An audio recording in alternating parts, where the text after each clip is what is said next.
Like the soul family, it's bringing in and helping you again find the deeper aspects. In fact, sometimes that can feel deeper than the twin flame journey. Okay, yeah, that's what I was trying because it's so deep and you've spent so many lives. So that's where it can get confusing, which is what maybe you thought or what you felt, because a soulmate can be deeper sometimes than the twin flame. Yeah, then what exactly, what is the reason for that? Well, because you've spent more lives in the same physical plane as that soulmate. Gotcha. You've known each other multiple times. You have multiple lives together. You're very familiar. Gotcha. You know, your twin, you may not have been in another life with them before. Gotcha. So they might not feel as, and that's not to say you don't recognize your twin though. It's a different recognizing than what we're talking about. Right. You know, it's that one that you haven't seen that person ever in your life and they like kind of like come through and all of a sudden, you know, you're just, your whole body goes into vibration and you activate it and, you know, and then like your eyes meet across the room and you don't exactly know what it is, but you know there's a connection. That's not typical of a soulmate. Okay. Would you say that's the same kind of connection that people think is like your love at first sight? Or no, the love at first sight comes from that physical connection that creates the chemical attraction that is, I mean, come up with a good example because I know what you're saying. Yeah. So chemical attraction is, and I'm not going to say that you don't have the physical connection and a sexual type connection with your twin in this, but it's very magnetic. Yeah. It's like you can feel this pull magnetically and you can feel this like just pull together and it's like creates this entire being in the vibration. Where in the 3D, you lose all those senses. So with 3D, chemical attraction is a 3D attraction. It's the physical body, not the soul. Gotcha. So you don't have the magnetic connection. It's more of the lust of like just more of a sexual desire.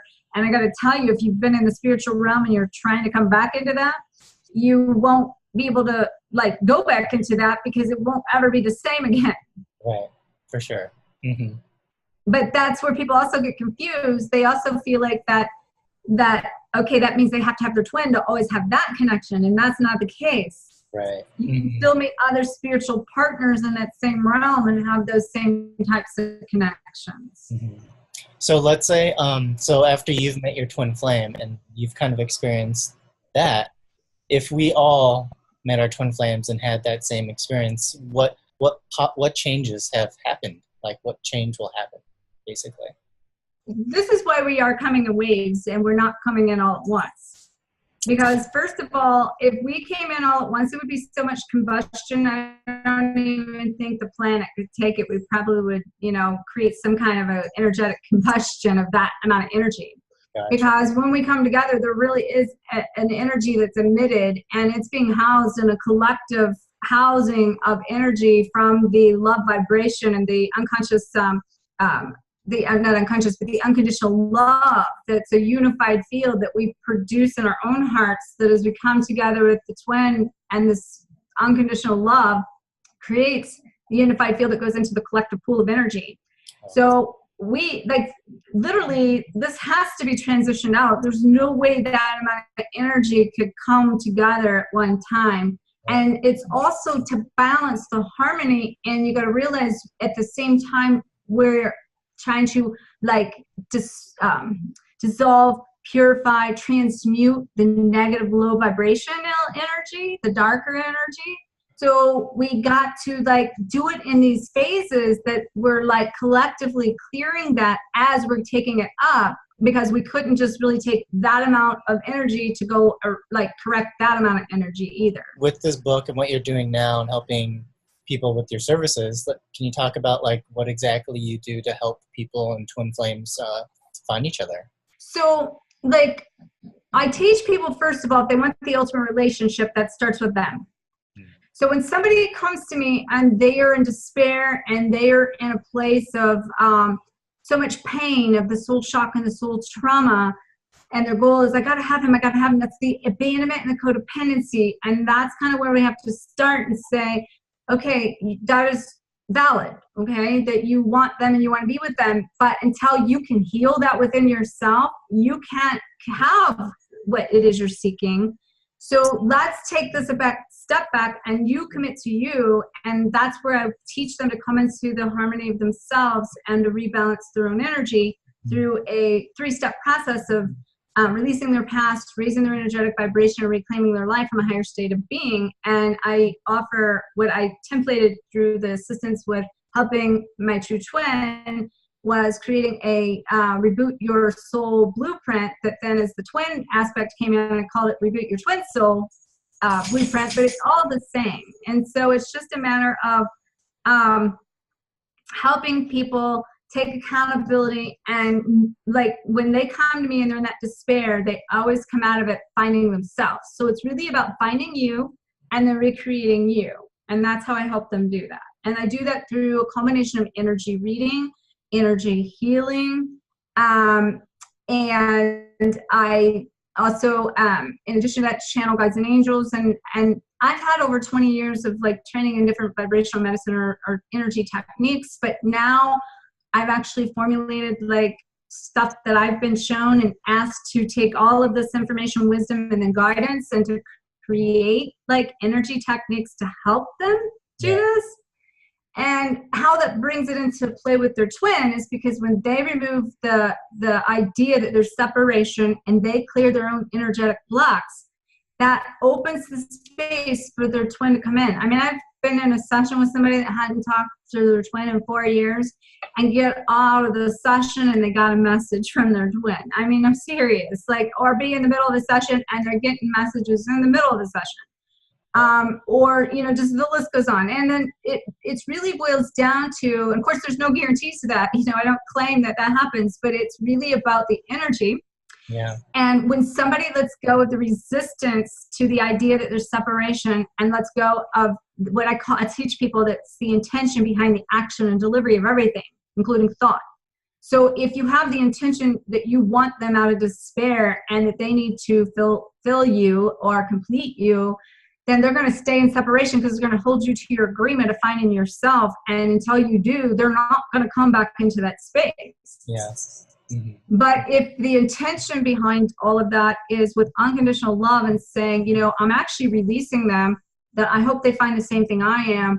And I'm going to trust this process, and that, you know, if we signed up to be together, great. If we didn't, I know I'll find love. That's what brings in them back. But there's a difference in saying that and it being real. And that's where people have to find that on an energetic level. You have to be in alignment with that energy. Yeah. Most people, though, are like, but I don't know how to do that, you know? And that's where I teach them to cut karmic cords, or contracts, to release karmic contracts, cut energetic karmic cords, to do a lot of forgiveness work, especially with self, and to rewrite some of their stories. Mm-hmm. And to get beyond this doubt and the fear so they can find the freedom to be, regardless of what happens, they are found inner peace and happiness, which is the internal like unity of self. Mm-hmm. And to become into that place is about coming into the harmonization of self, but being able to stay within yourself, that you find personal empowerment. At the same time, you learn to express yourself without the fear of rejection or the fear of what other people think, and that you can learn to be more of an effective leader without being the follower and the codependent person, you know, releasing those codependencies. Yes. So by taking leadership is really taking responsibility of your own life and your own self. And then from there, just taking some action steps towards saying yes to this journey. Once you find your twin flame, though, is there a balance that you feel like you have within that you haven't had before? Or is it like continuing ongoing work with that twin flame to, like, you know, I'm trying to just figure out, okay, so you meet your twin flame and then now what? Like, what new journey then do you discover happens after that? So when you break the old mold apart with them, mm-hmm. and you do the inner work to come back into alignment with them, that's in alignment with them, doesn't just happen overnight. It's still like coming into the harmonization with them. So now it's like you actually are both two new people. Right. You aren't the same person. They're not the same person. What happens is the one that's done the work isn't the same person, and then they still look at the other one saying, oh, well, they'll never get where I'm at, or they'll never be able to do the same thing I've done. And I don't see them that way. Well, whatever you think, you're right? You're still projecting on them. Right. So that's where you've got to also like see them how you want them. You got to believe in they also can and will change too. Because think about this, the whole planet's going up in consciousness, twin flame or not, everybody's being affected. And people are waking up. I've had people wake up like in May that I saw even in the last couple weeks or so. The first ever awakening was in May, and they are totally connected to Starseed, and they're totally these energetic beings that are like Einstein walking around going click, click, click. And they never, ever, ever had this before in their life. And I'm going like, whoa, it took me 20 years to do that, right? Totally. So that's where we're paving the path for them. Yeah, exactly. And it's really about trusting this journey and the guides and the outcomes, and to say, we're not in control of that. Yeah. Well, that's a beautiful thing about so I think you and your work is that, you know, these people can awaken with so much more power than we used to, because there's so many more tools and people guiding the way, you know, to help make this path less painful, even though we've had to, you know, experience a lot of karmic purging, maybe for them. But it's also like, because I totally agree, there's some people I'm just like, wow, you've changed like overnight.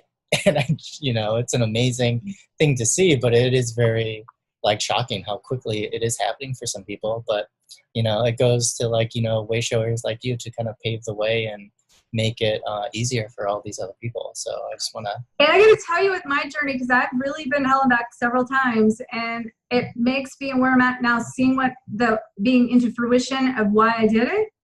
Yeah. It makes it worth it. Mm-hmm. Like it makes it worth it to know that I have like been on another side now, and I can say, hey, you know, like we're coming across this bridge, like take my hand, don't look down, like just come on across, you know. Yeah. And that's the thing, where can people trust to do that? Can they let go? You know, we can take a horse to water, but we can't make them drink. And that's how in my journey, I just know that the people need what I have show up, because then they're ready for it, you know. They're ready for what I have. Mm-hmm. And that's where I trust my own guidance and my own journey now. And I got to tell you, like, I can't say that I ever not believed it, but there's no ounce of doubt in me of believing this whole process, because I've like been like swimming in jello. It's so thick.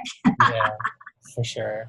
That's amazing. And I love your story. Thank you for sharing all that. And your books are amazing, or can't wait for the other ones. It's so much knowledge and wisdom that will benefit you, can only benefit your life. So I highly recommend it. Mm-hmm.